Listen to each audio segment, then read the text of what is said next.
On this week's episode of Bird Brain, I am joined by Liliana Tarrant Snedden, and I'm absolutely over the moon that she's decided to be my guest.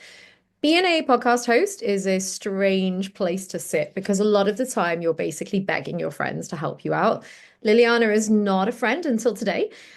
She is currently studying biological sciences in the form of zoology at Cardiff University. She's also the president of the Ornithological Society and therefore is the perfect guest for Bird Brain. Thank you so much for joining me, Liliana. It's lovely to meet you.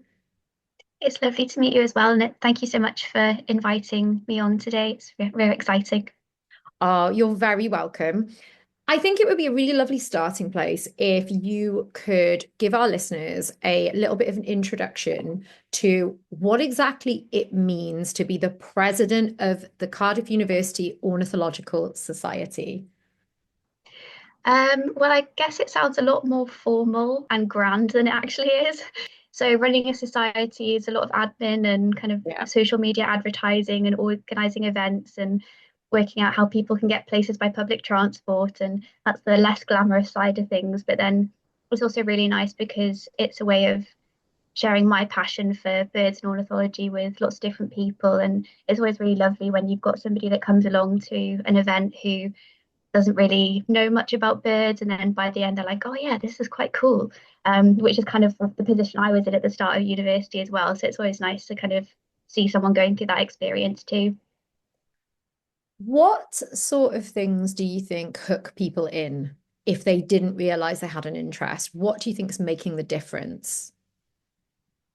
Oh, that's a good question. I'd say a lot of the time it's if people haven't had the experience of connecting to nature through birds before, it's quite an accessible way of kind of building that bridge because even if you're just watching house sparrows in your garden, like they're so charismatic. They've got lovely little characters. It's just a really positive, warm feeling that you get when you're watching birds, and I think that that's something that anyone can experience, whether you know what type of bird it is or not. So that sort of entry level positive experience is always something that people will be like, "Oh, that was really nice. I'd like to do that again." And then also when you're bird watching, you're outside or you might be exploring a new place, and that's also a really lovely thing to be doing. And when it's in a society where you've got other like-minded people or kind of other people that are sharing tips with you or like just being able to have a chat on a weekend, it's yeah, a really nice environment that I think people enjoy coming back to. Now, I'm really glad that you're my guest because I'm from South Wales. So I'm from Cardiff. That's where I'm born and bred. I currently live in the South Wales Valleys. I'm up in Rhondda. Are you from here? Where are you from? So for me, Pembrokeshire's home, so West Wales. So yeah, a lovely part of the world. Yeah. So got to grow up kind of visiting the Pembrokeshire Coast National Park and Mhm. kind of the occasional trips like Skoma and things like that Yeah. growing up, which was absolutely amazing. And then coming to Cardiff for university, kind of yeah, so that's why I'm here now. Yeah. And I was thinking that Skoma is just an absolute delight. I've only managed to make it there once while the puffins have been there, and it's a genuine highlight of my life. I was absolutely staggered that I could be so close to them, and just the sheer numbers of them was just profoundly moving. And I could really understand, why the collective noun is a circus because they 100% suit that. Um, in terms of having moved here now, have you got any spots that you've become particularly fond of to go bird watching, or are there any places that the society is really trying to get on people's radar, trying to support? I think personally, and like through the society as well, we're quite limited as like students in a city where a lot of the time people's access to places and nature is either limited to parks or it's limited to places that you can get by public transport. I think Yes. we're really lucky in Cardiff with the number of parks that we do have. Like Butte Park is really wonderful. You've got the River Taff running through there, and you've got Roath Park with the lake and all the wetland birds up there. And then you've got kind of places quite nearby, such as forest farm where you've got kind of two, three stops on the train and you're there and you've got kind of a woodland habitat. Um, so even just as a society, those kind of like often the main places that we'll head to are like Cardiff Bay and things like that. But also for me personally, those are my most accessible places, so I'll visit those most regularly. I think you touched on a really important point, because I also got into birding as I got older. And I think a lot of the reason for that is to do with accessibility. We're very curious when we're younger, and I think especially teenagers when we start having our independence. But a lot of our independence hinges around where you can go on a bus or a train. And it is interesting, especially for girls and women as well. I think that we might not want to wander too far. We're fearful of getting lost. The cost is prohibitively expensive. The logistics of needing to get a number of buses and trains, obviously that's got easier and easier with smartphones and maps, and but there's still this thing that if you don't have immediate access to a car, there are a lot of places that we might just not access until later on. And often then our habits of what we think that we enjoy in our downtime have already become a bit more fixed. And I guess we associate them with maybe cityscapes or foods. I really love that about Cardiff, the fact that there are city parks and they're of a significant size. I mean, Butte Park is an absolute treasure trove of nature. Right. Well, without any further ado, what I'm going to ask is, do you mind introducing the character of the episode and why did you pick this character? Okay, so the character for today's episode is Kaisa, who is the demon of the witch Serafina Pekkala from the His Dark Materials series by Philip Pullman. I chose this character partly because I just love the series. I grew up reading them, absolutely love like the world of kind of magic and nature and really interesting stories like all together. And this character, like Kaisa and kind of, I guess, Serafina as well, because they're very much intertwined in the series. Um, the story of like magic and kind of powerful women as well is just really, I think, a really lovely one. So I think that was one of the reasons for picking this character today. I'm just over the moon that you suggested Kaiser. Northern Lights, part of the Dark Materials trilogy, the first book, for anyone that hasn't read them, is my favorite book. Lyra, who is the main character, the protagonist, who is about 12 years old at the start of the story, Lyra is my all-time favorite fictional character. Her resilience, her adaptability, her fierce loyalty, her bravery, her kindness, also her sharp tongue and her savviness, they just make her absolutely unforgettable. But I think that the reason the whole trilogy is so enduring is because of the demons, as you've mentioned. And I find that interesting because it's spelled Daemon, and the A and the E are kind of smushed together. I don't know the technical term for the smushing together, so we'll just go with they're smushed. But when I first read them, I was 12 years old. Um, the first one had just come out in paperback. And the demon concept is such a beautiful one. So, for anyone unfamiliar, for me to explain what a demon is, firstly, Philip Pullman, who's the author, said that it was the best idea he ever had. And Philip Pullman has written a lot of books and he's very well respected. So, I think that it's very telling that this is his favorite idea. So essentially, each human character within his Dark Materials is presented as essentially having two manifestations or two voices. So by that, I mean there's the person themselves. So you've already mentioned that we've got Serafina Pekkala, who is the witch that we're going to focus on. And then they have their demon. Now, their demon is essentially normally an animal when it takes a fixed form when the human hits puberty. But before that, it is a shape-shifting demon. And this is just such a stunning presentation of the duality of identity.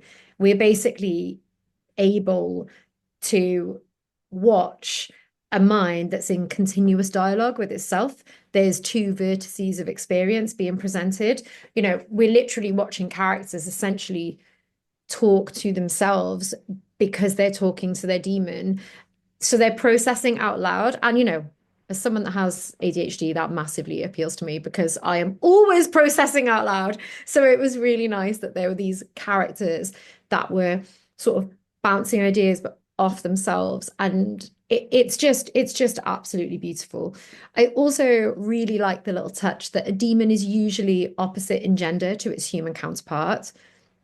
And there's also this wonderful physical intimacy between the self and the demon, which I just think so reassuring. There are so many points within the trilogy where there will be characters that are at exceptionally vulnerable moments and they seem completely alone, but their demon can, hold them or sit in their breast pocket and whisper in their ear. And that is our own inner voice. But in the story, it gets to be something else. And I think that that's really profoundly beautiful. We should also probably mention that a person and a demon, because they are inherently linked, they must stay close. In fact, huge anxiety and actual visceral physical pain is occasioned when they're separated. Normally, death will occur if the other befalls that fate, with the exception of the characters that you have picked. So, Serafina Pekkala, the witch, and in fact, all witches, their demons are presented as being able to travel extraordinary lengths from their humans. So that makes Kaisa, our Snow Goose of the episode, quite an interesting character. So I've given a lot of context now. Why do you think Kaisa, as a Snow Goose, is a good choice for a witch character? I honestly, before like deciding to do this character, I didn't know huge amounts about snow geese. So I'm doing a lot of reading about snow geese recently and discovering that they migrate these huge distances, like from kind of the Arctic of North America, like all the way like south into like the US. And they do this like every year and they spend most of their life migrating, which I think is quite an amazing thing, which I think fits really well with the characters of the witches, because they're traveling around, moving a lot, often in flight. So having a demon like a snow goose who is also capable of these long migratory passages is, I think, fits really well. I think the portrayal of Kaiser in the book series is, I guess, a bit different from what we traditionally think of when we think of a goose. Yeah, Because like when my encounters with geese is like in Roath Park in yes, Cardiff, where you've got mine kind of too. these got these comical, rather silly geese, which are just like pattering around and being very noisy. But Kaiser's character is much more wise and quiet and watchful, which I think fits much better with Serafina's character and that portrayal, as you're talking about the duality of the characters in the book. But yeah, I'd say it's a bit of a separation from what we'd traditionally think of when we think of geese. When considering vocalizations when it comes to snow geese, I thought it was really interesting that because they're highly sociable birds, as you've mentioned, they migrate in flocks. They have very complex calls, whereas Kaiser is actually quite calm, articulate, and wise. But I found myself thinking, but witches as a clan, because that's what they're also described as in the books. There are divisions between the clans, there are loyalties. Um, I thought that is quite well reflected in the complex social structures of geese as well, which is quite a nice choice because a lot of the time we would associate witches with other types of birds. Like, what comes to your mind if I normally said a witch and you were thinking about a familiar or a bird that you might have seen with a witch? I guess the more stereotypical options are things like ravens and owls and crows and the slightly, I guess, darker aspects of the bird world in that sense. Yeah, and I found myself thinking about that a lot as well. And I know that historically, owls are sort of seen as symbols of wisdom and the supernatural. And I understand that the appeal there is the fact that they're nocturnal, they're sort of, they've got this keen sight, but there's the predatory aspect of it, isn't there, that we associate with something quite negative. Crows and ravens famously associated with death across so many cultures. They've also got that very aggressive call. But I think that it's nice to know that swans and geese are actually sometimes in the background linked to witch lore because of transformation myths. So you've got the Children of Lear, where people turned into swans. Also, I guess a snow goose is a really nice choice because they're Arctic birds, which are symbolizing endurance and mysticism, and that sort of stealthy belonging with that blending in of color is nice, but it's flipping the idea of it being dark and it's moving into symbolism that we associate more with purity, which I thought was quite nice. But then I guess there's this point with witches, if you are not looking at them through an ominous lens, we do associate them heavily with nature, with seasonal cycles, with movement. Witches fly, and in this series, they fly a lot. They're covering long distances. They're involved in a war between worlds. So it's interesting to pick a creature that also symbolizes guidance, because obviously the way that geese fly and the formation they fly in, there's a lot of leadership and endurance needed there. And I think that that's a lovely thing to draw on because Serafina is very heavily involved in protecting Lyra and she orchestrates a lot of other people's involvement in that.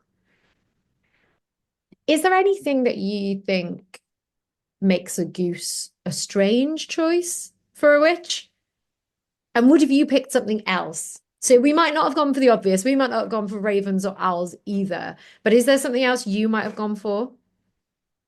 I was having a think about this, and obviously, when you've got the more recent TV adaptation, they changed the species for her demon. They chose a gyr falcon, Yeah. which is, as terms of a character, quite a large shift if you compare the two birds and their characters. Again, kind of shifting more towards this the stereotype of a more predatory bird, that more watchful aspect as well, but also that slightly more aggressive side again. And I think that change loses some of the softness that is given by having a snow goose as her demon. And I think that kind of duality is really important, showing the kind of the power and endurance that you've spoken about, but also with that softness as well. Um, so I do think that a falcon is another good choice in terms of like they're very long lived, they build very strong bonds. Another amazing bird, another Arctic species as well, so that element's kind of maintained. Um, but I'm always passionate about maintaining the book in a TV adaptation or a film adaptation as well. And I think a goose would have been just as good a choice. Yeah. In terms of my idea about what her demon could be, I was trying to think, and the only things that I could come up with possibly was maybe an Arctic tern or something that also migrates huge distances, but also partly associated with the sea as well, because I just feel like that suits her quite well. Um, but yeah, I think the goose is a good choice.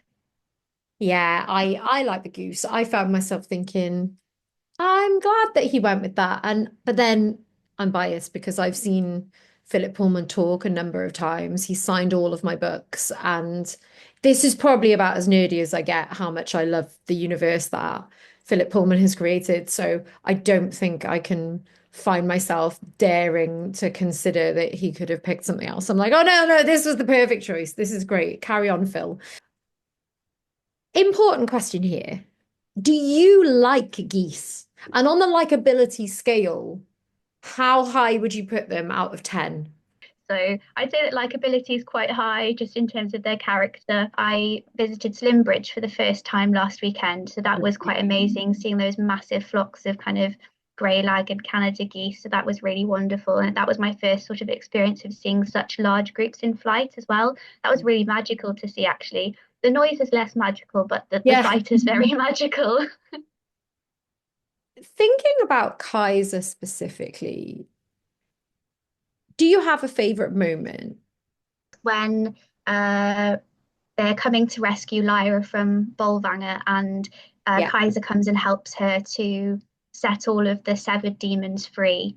I think that's just a really wonderful little part of the story where it's quite unique, I feel, in the stories in the series as well, where it's like a demon actively taking action and being incredibly involved in what I'd argue is quite a key kind of plot point as well. So I think that's really nice. So I'd say that's probably my favorite Kaiser moment there. Yeah, it's a really significant point, and there's the poignancy there as well of, like you say, Kaiser has got the autonomy of doing this, obviously linked to Serafina, but Kaiser is the one that is making this happen. And I think it links to this important point about their relationship and the uniqueness in terms of demons, because at one point she tries to explain why they can separate, and the quote directly is 100 miles, 1,000. We've never found a limit. It may be that distance is a kind of thought or a measure of thought. And it's fascinating because you're mentioning Bolvangar, which is a place where in the story humans are experimenting on whether they can separate a demon and a human. And the result is negative all the time. Whereas the witches clearly are separated, but like she's alluding to, they're not separate. There's a distance, but they have had enough life experience to sort of see their demon be very far away, but still be completely united. And I think that it's fascinating because it's symbolizing this freedom and this unique relationship that they have. And I guess it's reinforcing the idea that it's mystical. But in my mind, it kind of makes me think that if humans had enough time, if our time wasn't fleeting on Earth, if we lived hundreds of years like witches, maybe we would find a way to be at peace with ourselves. So maybe the demon can drift thousands of miles, but the witch is so rooted in who they are, so anchored and comfortable that the demon can drift. Whereas humans are here so fleetingly, and we're cognitively trying to process so many things in such a short space of time that maybe we're never fully anchored in ourselves. Instead, we're like those Weeble toys, moving around, hoping that we have this center. But if our demon was too far from us, we're just going to be pulled off course and ripped apart. And I don't know if that's what he was intending, but I always felt like that. I felt like humans are just so impulsive and so invested in where they are now, and our problems are so momentary but so significant to us that we never quite get that surety in ourselves that Serafina and the witches get. But it's something that I considered.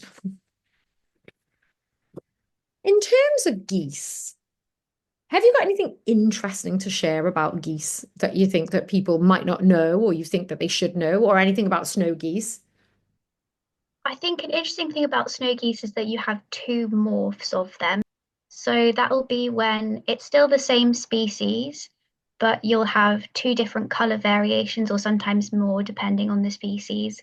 So for snow geese, that will be one of them is like Seraphina's Kaisa, completely white with black wingtips. Whereas there's another morph, which is, I think it's called the blue morph, but it's not actually blue. It's more of like a dark grey color with a white head. Why do we do this? Why do we consistently call birds? Why do we say that they're certain colors when actually quite a lot of the time I'm like, is that the predominant color though? Or was somebody really high and they said it was, and then we've just stuck with it forever? Because it's very confusing when you're trying to learn about birds. Yeah, I agree. I'm still quite new to the world of ornithology. It's only something that I've really kind of realized existed and become part of in like the last few years since starting uni, and being thrown into kind of trying to understand the difference between warblers and things like that, when Yes. to me still now most of them all just look brown. Yeah. I really couldn't tell you how to tell them apart. I really liked it when I first started doing, little trips with other people that were actually birders. When they'd say, "Oh, there's a little LBJ," and all I could think about was Lyndon B. Johnson, and I was like, "Why are they calling it LBJ? Like, what's he got to do with this? Is there a bird named after him?" And then I realized they were saying Little Brown Job, and I was absolutely stunned. I was like, I love it that they're just taking what's quite old phrasing now as well, like calling something, a job. Like I just thought, oh, that's quite interesting, but it still proliferates. But I like those quirks. Yeah, I completely agree. And sometimes birds will have useful names, and you're like, oh, that will make sense. But then a lot of the time, it's no help at all, and you just have to try and remember through some kind of acronym or like way Yeah. of remembering that works for you. Like I really like wagtails. I like it that we call them wagtails. That makes me really happy. So I was thinking a lot about morphs and did a little research into this. And what I sort of found out, and please correct me if I'm wrong here, is that unlike most birds, which have separate species for different colors, both morphs in the snow geese world can hatch from the same clutch of eggs. And apparently that's to do with a single gene mutation. I found this really fascinating because apparently that makes it an example of genetic polymorphism, which is a trait that isn't actually that common across the birding world. Does that sound about right to you? The fact that I'm doing a bit of genetics as part of my degree, and I'm currently working on my dissertation, which is more genetics based. So, kind of developing my interest in that aspect of things as well. And the fact that such tiny things like a small change in a DNA fragment somewhere can suddenly mean that you've got one bright white goose or one kind of blue grey goose is, yeah, quite amazing.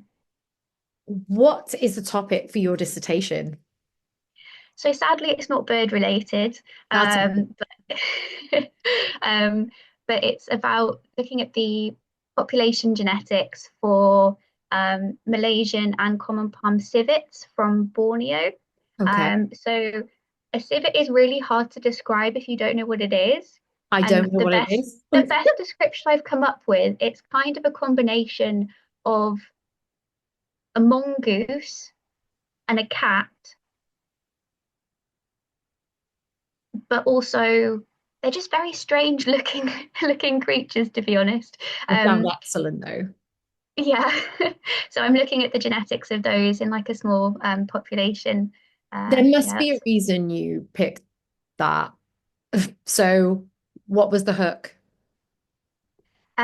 so I was lucky enough to do a placement year last year as part of my degree, which involved me going and living in a biological research station in the rainforest of Costa Rica. So I spent the whole year developing fieldwork skills, being eaten alive by mosquitoes, traipsing around the jungle, kind of developing that kind of more adventurous side of zoology, I guess.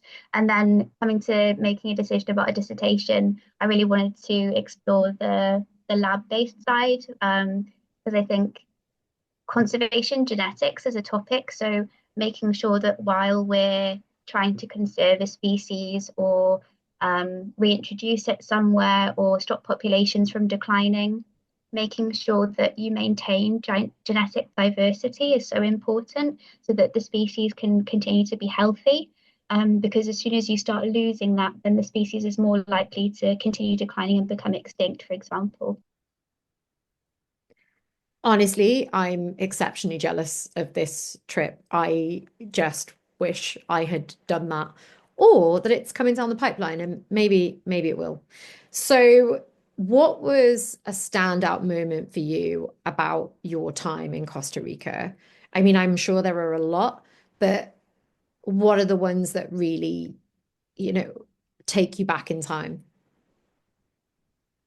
As you say, that there are a lot of incredible moments there just because the biodiversity is just insane. And as somebody who lives and breathes nature, just everything is so exciting. And I'll get just as excited about the smallest frog or like the largest mammal, kind of everything is just really amazing. But there were a few highlights that were just absolutely breathtaking. One of them was not bird related. Well, two of them were bird related, but it was both situations where we used to do these surveys where we would kayak sections of the river looking for signs of river otters, which was amazing. Mhm. Um, on one of the surveys, I was kayaking along and got to see an adult tapir, just a wild adult tapir run across part of the forest that I could see. So that was absolutely incredible. And then there was another occasion where we were kayaking in a different area, and I see this thing swimming across the river behind where everyone's kind of collected, doing some data collection. And my brain just short circuits because of how excited I am, and Yeah. I just yell cat. Um, and we kayak after this thing.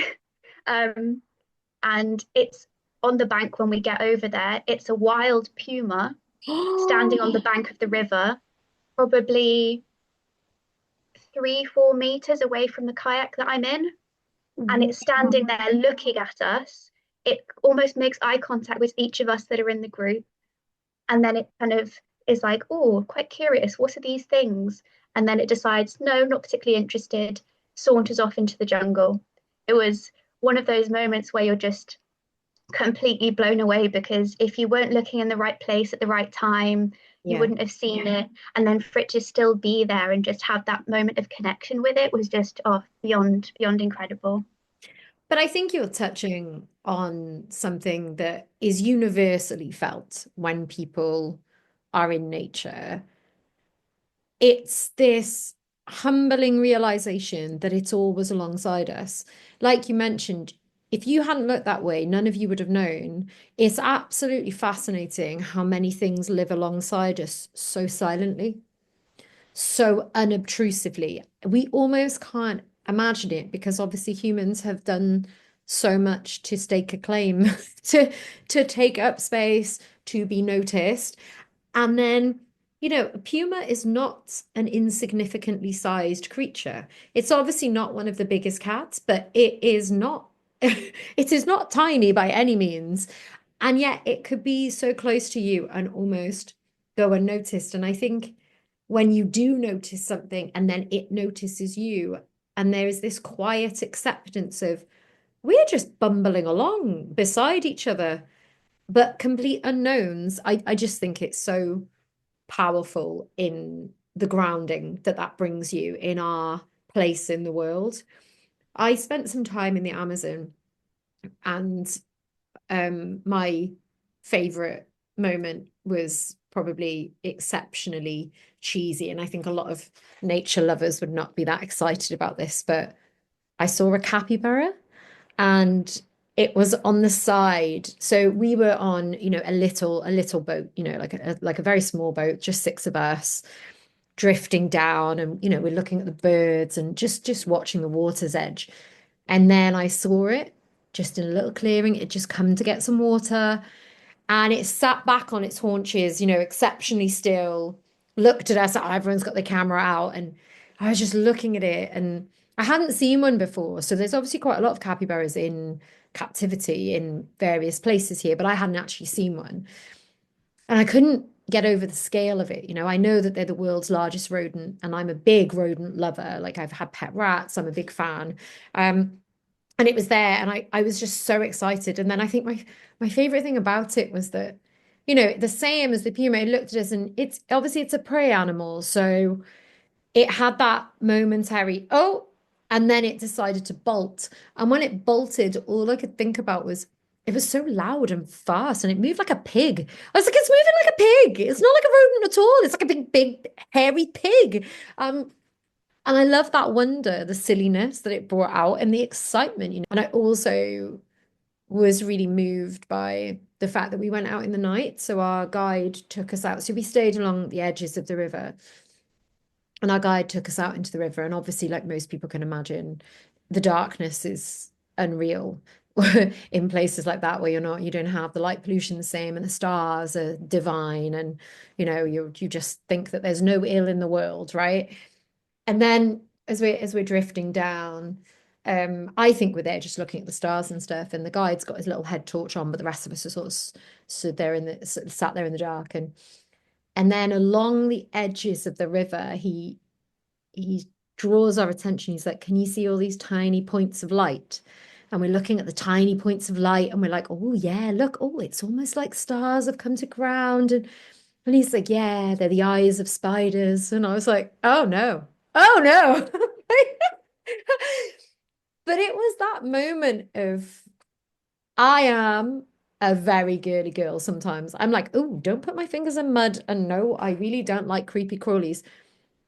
But I did have this wonderful wave of respect and awe that came after the ooh, creepy crawlies and spiders' webs and grossness. I had this wonderful sense of, oh, look at them all just minding their own business. There's a whole colony of them. And yeah, I don't know. It was nice seeing it in a different way. I'm glad they weren't all over me and I didn't have to walk through them, but it was cool. Anyway, I digress. I digress. We should be talking about geese. Are there any other things you want to shout out about geese? Anything you think is interesting about them? Things that people should consider, challenges they face? Anything you just want to throw into the ring? I mean, there's quite a lot of geese species, and some of them are doing really well, some of them not so well.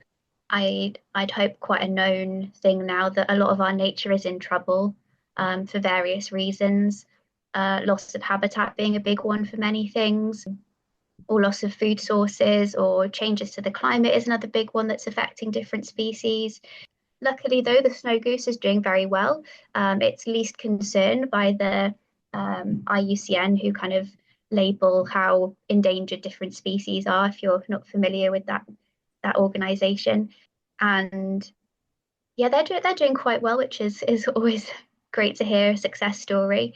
But I think a nice aspect of geese that is often overlooked is the balance between the protective aggression that they have for their young and also the very nurturing side as well that they have. I think that's also quite a nice aspect that does kind of tie us back to the character of Kaisa as well, in terms of the kind of independence and kind of strength that his character has, but then also that kind of caring nature for Lyran, for Seraphina.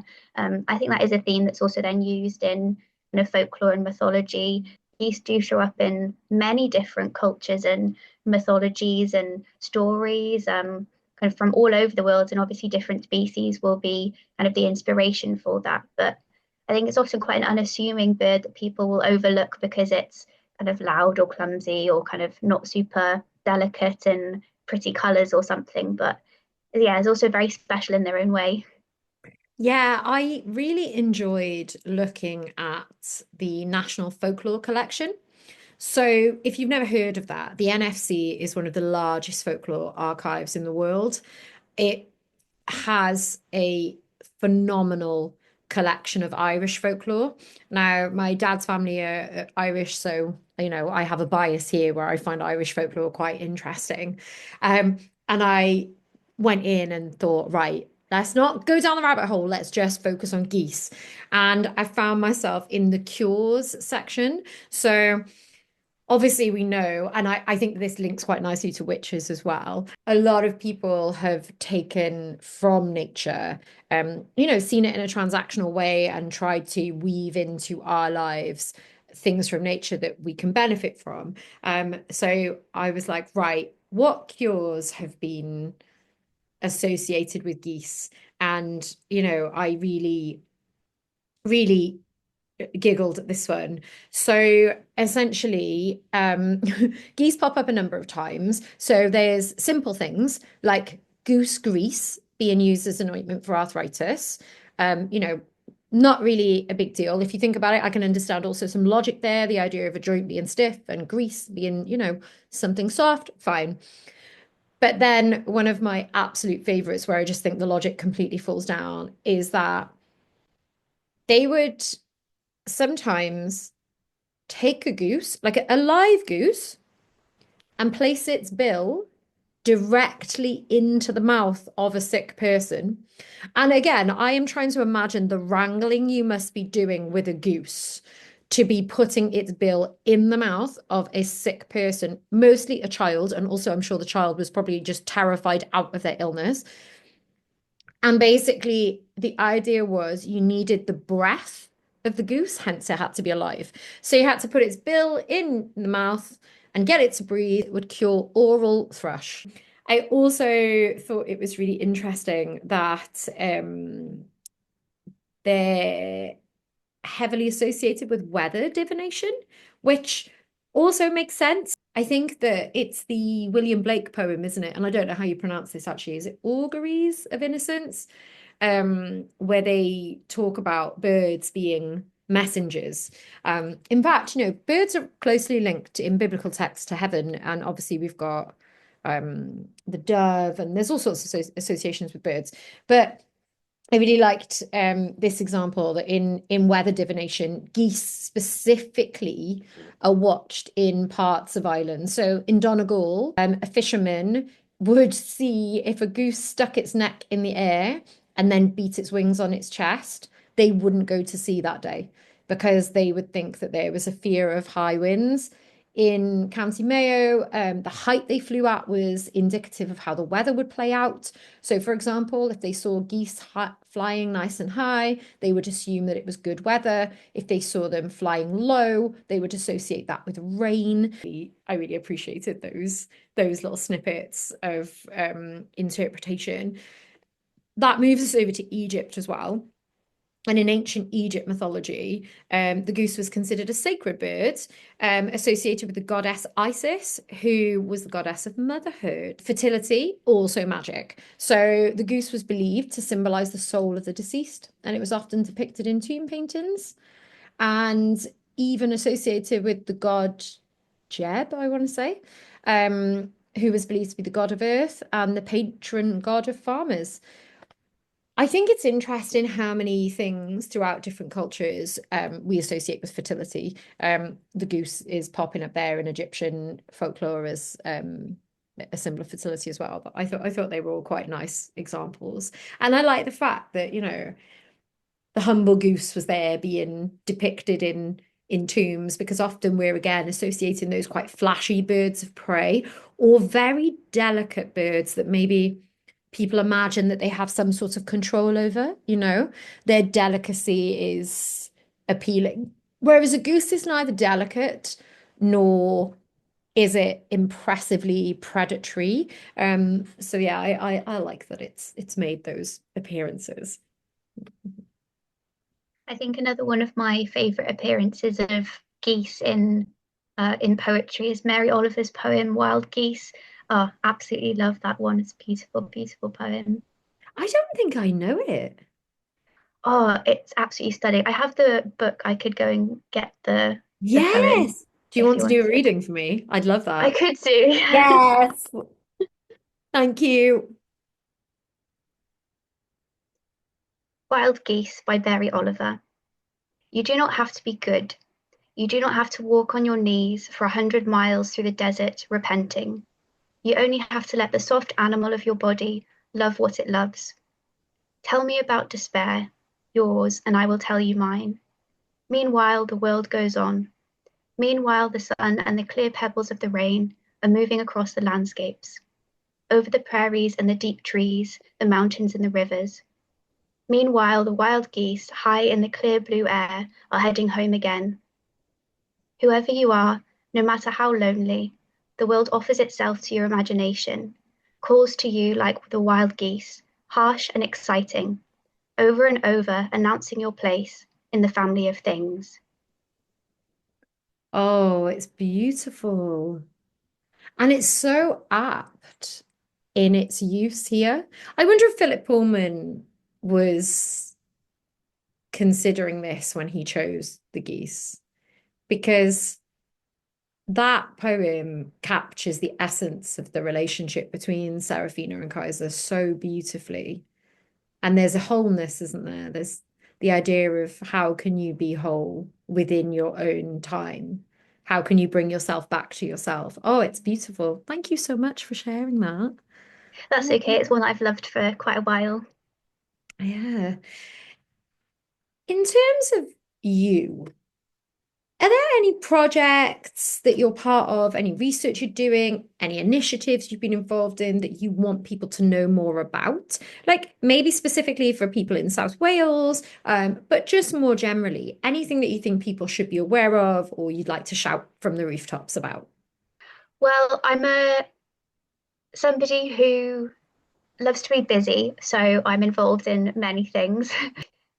One of the things that I am involved with through my role as president of the Ornithological Society is doing regular data collection for the BTO, British Trust for Ornithology's Wetland Bird Survey. So we go up to Grove Park every month and we do a bird count for the entirety of the lake, which is quite a task sometimes, Yes. and you count a lot of coots. I Yeah. often end up with that job, which is always quite fun. And so I really enjoy that sort of scientific data collection side of things, but the citizen science aspect of it as well. Also, I'm involved with youth volunteering with the Wildlife Trust of South and West Wales. We've got a Cardiff-based group, Mhm. which is like free for all young people. I think age, I might have this bracket wrong, but I think it's 12 to 25 for young people to get involved with that's surrounding kind of youth-led action around topics that are important to us, but also helping young people who are based in more city environments to connect with nature and get out and be involved with nature. And through that, also done nest box monitoring schemes. So getting to go and check nest boxes every week during the spring and seeing the development of the nests being made and then the eggs being laid and then the chicks growing is a really wonderful process to be involved in. And as part of that group at the moment, we're running a campaign to, it's called Safer Taff, Yeah. and it's based on trying to increase awareness and hopefully improve the quality of the water and of the kind of areas around the River Taff, which runs through Cardiff and much of South Wales.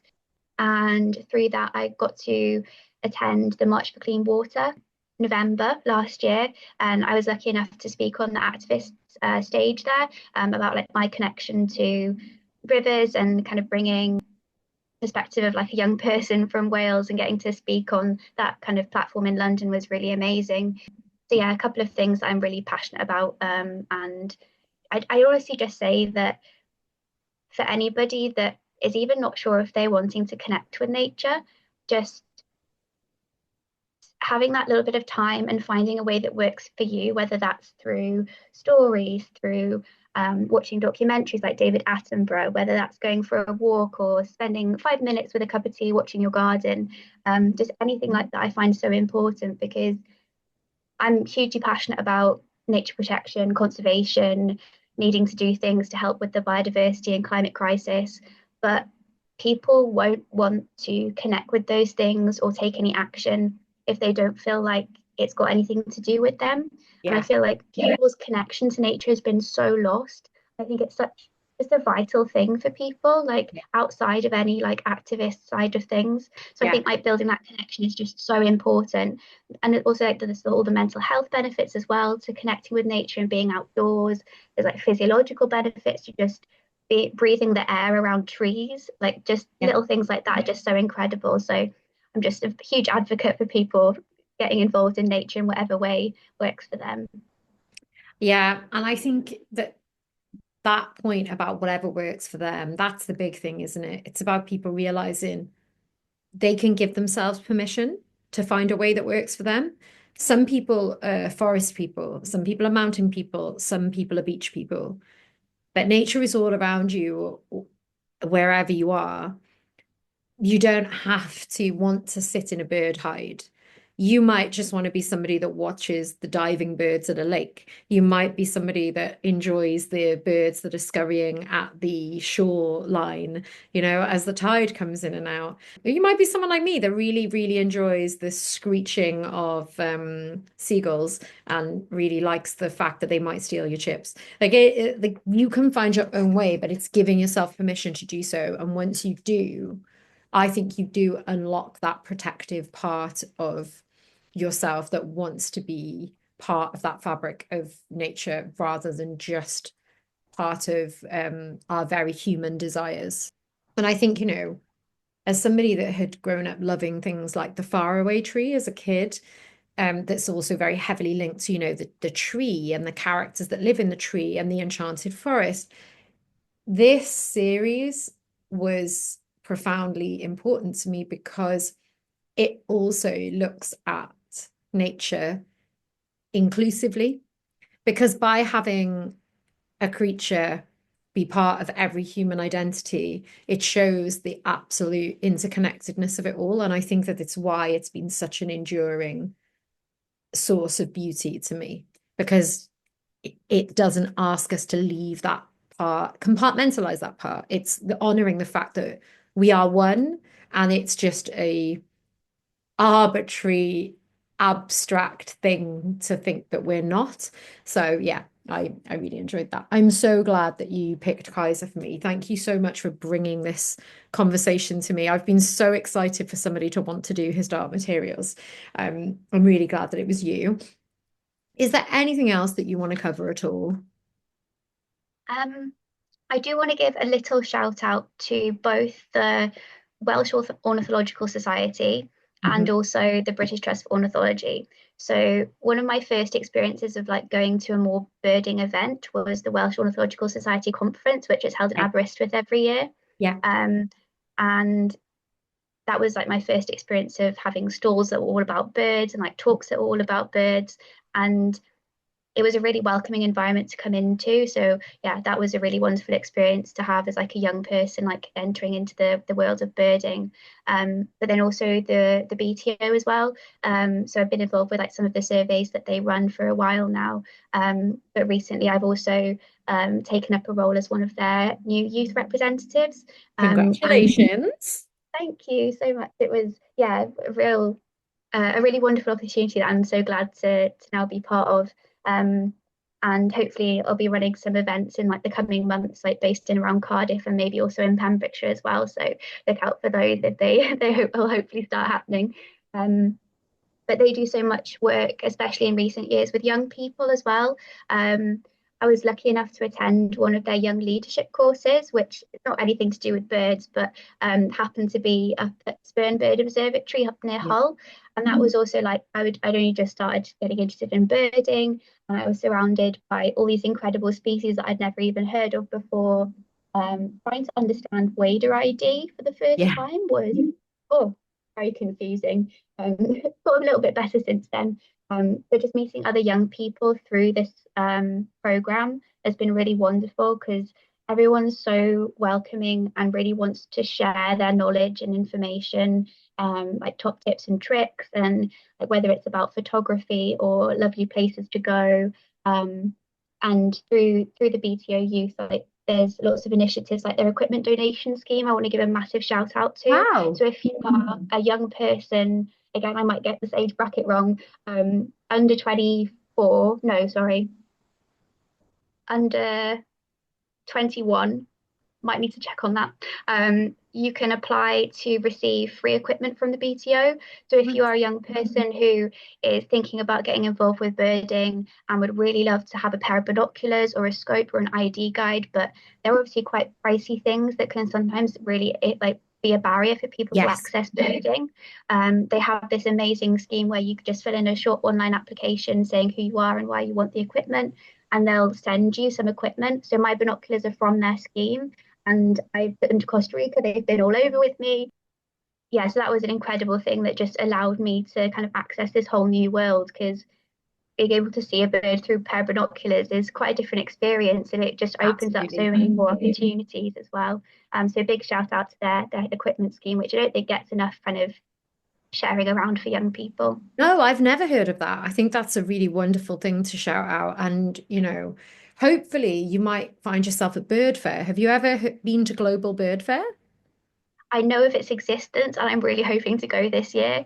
Well, Um, that would be lovely because I'll be there presenting on the podcast stage this year, and I was there last year, and it is a really, really lovely environment, and all ages are welcome. And I know that Tim Appleton, who's the founder, he's particularly interested in getting young people there. So do not hesitate in reaching out to him if you've got, ideas of what the Ornithological Society could maybe get involved with in, things that you think would be interesting in shaping that event. He's very open-minded. So hopefully I'll see you there. Well, thank you so much for being my guest today. It's been an absolute pleasure, and it is always really exciting. And I'm going to really be revealing my age here. There is something really exciting, though, about young people giving up time to be involved with a lot of things that are voluntary, a lot of things that are laborious. When you're talking about, data collection, that's time consuming and it takes quite a lot of concentration, even if you do enjoy it. But it does massively matter and it massively impacts the future understanding of how to shape our behaviors as well. And it's always nice when young people are taking up the mantle. So well done, you. Thank you so much for having me. It's been so wonderful to talk to you today and to be able to talk more about the His Dark Material series in Kaisa has been really great. Elliot explains. Once, when I was a baby, I was going somewhere along the canal with my mum, when suddenly a geese walked up with its goslings. It started hissing at my mum and me, since it thought we were going to threaten it and kill her babies. So you know what my mum did? She hissed. Boy, did she hiss. It was a standoff between my mum and a goose, right in the middle of the canal path. I will never forget that moment.